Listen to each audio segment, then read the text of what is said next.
Anda kembali bersama kami di 60 Menit Special Report, membuka mata, mengungkap fenomena. Saudara, fenomena kekerasan dalam rumah tangga yang berujung pada pembunuhan sadis mencuat dalam beberapa pekan terakhir. Meski faktor kejiwaan jadi sorotan, namun psikolog forensik menilai perlu ada batasan rehabilitasi awal agar pelaku bisa dijerat hukum. Lama-kelamaan dia kembali lagi justru menanyakan keadaan keluarganya, istrinya di mana. Tarsum, tersangka pembunuhan dan mutilasi istri di Ciamis, Jawa Barat, sempat menanyakan kabar sang istri saat tengah diperiksa oleh tim dokter RSUD Ciamis. Pria berumur 50 tahun itu didiagnosa mengalami depresi berat dan akan dirujuk ke Rumah Sakit Jiwa Cisarua, Bandung untuk menjalani pemeriksaan lebih lanjut. Untuk berapa lamanya observasi menurut dokter akan dilaksanakan selama 14 hari ke depan. Diagnosanya untuk kata dokter kejiwaan yaitu perlu diobservasi karena mengalami depresi.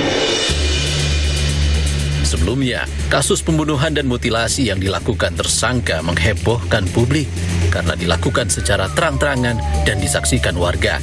Menurut pengakuan warga, sebelum membunuh istrinya, pelaku sempat ingin bunuh diri.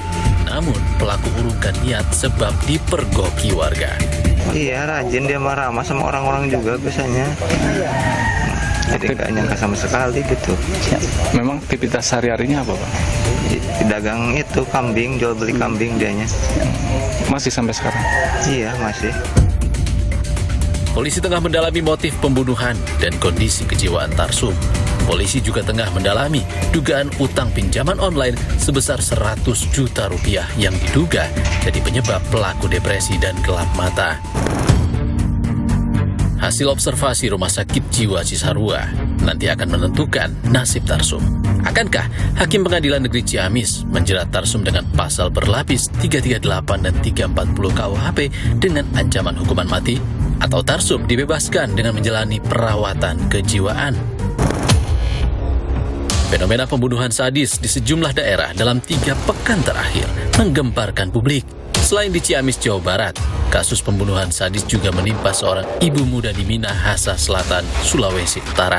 Korban meninggal dunia secara tragis di tangan suaminya sendiri. Sang suami, RL, diduga cemburu mendengar igawan sang istri.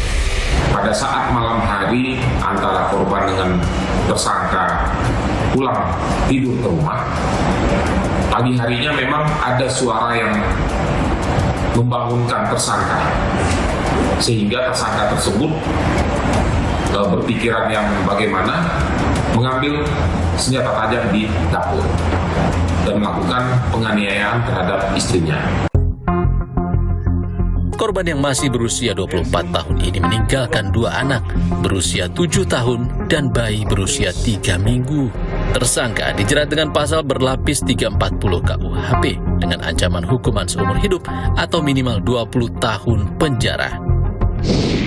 Pembunuhan sadis serupa terjadi di Kabupaten Tanjung Balai Karimun, Kepulauan Riau. Perempuan RF berusia 18 tahun ditemukan tewas di tempat tidurnya akibat luka tusuk dengan menggunakan sikat gigi. Pelaku tak lain sang suami berinisial IW yang mengaku sakit hati lantaran hubungan rumah tangga tak harmonis. Pertengkaran dan perselingkuhan diduga jadi motif pembunuhan. Kemudian sering bertengkar, sering marah-marah, sehingga akhirnya membuat si pelaku sakit hati dan berencana untuk membunuh si korban. Sudah punya anak 1 orang, umur 2 tahun lebih, 2,5 tahun.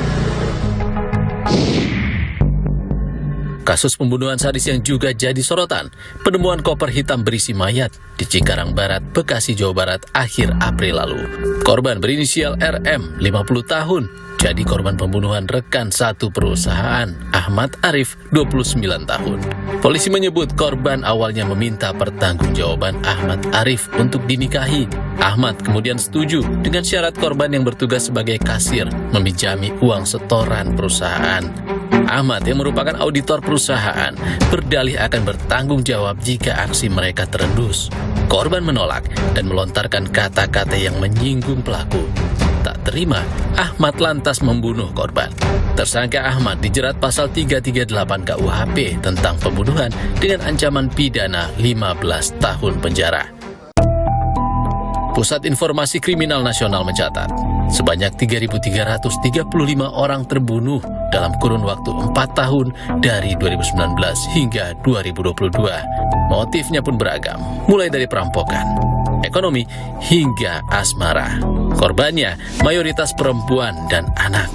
Komnas Perempuan tahun 2023 menemukan sepanjang tahun 2023 ada 401.975 kasus kekerasan terhadap perempuan.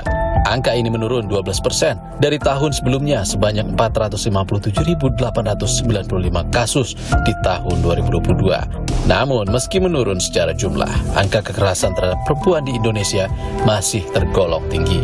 Sementara, kasus ranah personal dalam keluarga mendominasi kasus kekerasan terhadap perempuan. Namun, benarkah penyebab tindakan di luar nalar itu terjadi hanya karena faktor kriminalitas biasa? Mungkinkah pelaku berbuat nekat karena kondisi kejiwaan sehingga tak lagi mampu mengatasi masalah yang dihadapi? Psikolog forensik Reza Indragiri menilai banyak faktor yang mungkin jadi pemicu seseorang melakukan tindakan keji. Kalau kita berasumsi bahwa pelaku pembunuhan adalah orang yang waras, maka perbincangan tentang motif memang relevan. Dan saban kali kita bicara tentang aksi kejahatan, motif sesungguhnya hanya dua utamanya. Pertama, motif emosional. Ada perasaan marah, sakit hati, dendam, cemburu, atau perasaan-perasaan negatif lainnya yang memang ingin diluapkan, yang memang ingin diredakan oleh pelaku dengan cara menyakiti target. Itu motif emosional. Yang kedua adalah motif instrumental. Tidak ada sangkut pautnya dengan suasana hati. Seseorang melakukan aksi kejahatan untuk memperoleh manfaat tertentu, uang, popularitas, menutupi kejahatan yang lain. Kalau kita berhadapan dengan individu yang melakukan tindak pidana dan kita anggap dia tidak normal dalam pengertian kejiwaan, maka sudah perbincangan tentang motif tidak lagi relevan. Karena jangankan kita, yang bersangkutan pun tidak bisa menjelaskan apa sesungguhnya sebab musabab dia melakukan aksi kejahatan tersebut. Reza juga menambahkan, analisa kondisi kejiwaan pelaku kriminal seringkali bersinggungan dengan proses penegakan hukum. Reza menilai harus ada batasan dan rehabilitasi awal agar pelaku tetap bisa dijerat hukum. Ada sekian banyak mazhab di dalam psikologi.